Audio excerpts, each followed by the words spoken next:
Hello everyone, and welcome back to following the new Luxe fifth wheel down the line of production. Last video, a lot of you guessed a toy hauler, and what I will say is I gave a big clue in the last video's description of what series this coach belongs to.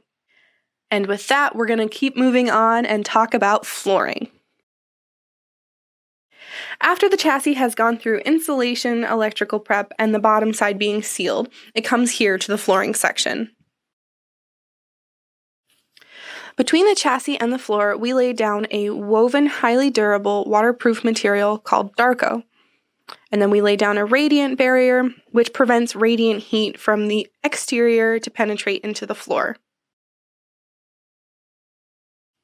Next is a layer of high-density fiberglass, followed by an aluminum welded cage frame, and then a 5/8" tongue and groove marine grade plywood.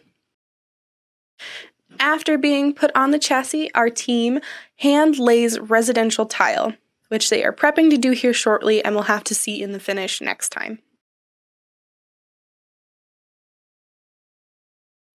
If you'd like to read more about our construction, I'll put a link below.